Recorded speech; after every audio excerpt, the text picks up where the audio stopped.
আসসালামু আলাইকুম। আমরা জানি সর্বদা মুসলিমদের ওপর ভারতে নির্যাতন করা হয়। ভারতের মসজিদের ভেতর এবার ইমামকে পিটিয়ে হত্যা করা হয়েছে। এর জন্য বিচার এবং শাস্তি আমরা চাইতে পারি।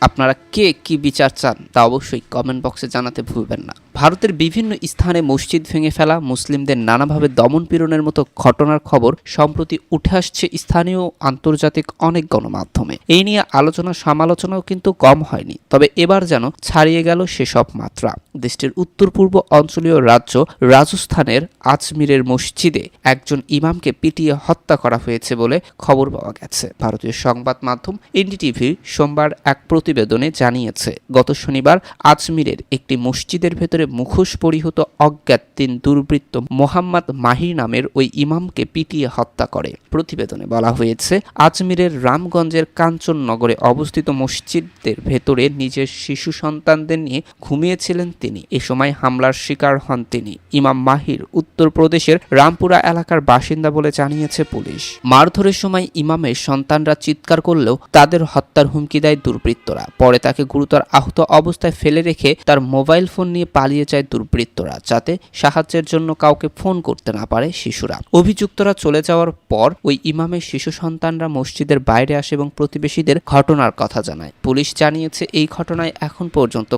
কাউকে গ্রেপ্তার করা যায়নি, তবে অভিযুক্তদের শনাক্ত এবং গ্রেপ্তারের চেষ্টা চলছে। রামগঞ্জ থানার ভারপ্রাপ্ত কর্মকর্তা রবীন্দ্র খিঞ্চি বলেছেন, মসজিদের ভেতরে ওই ইমামকে পিটিয়ে হত্যার কারণ এখনো জানা যায়নি। পুলিশ ওই এলাকার সিসিটিভি ফুটেজ সংগ্রহ করেছে। এই হত্যার ঘটনায় ভারতীয় দণ্ডবিধির ৩০২ ধারার আওতায় একটি মামলা দায়ের করা হয়েছে।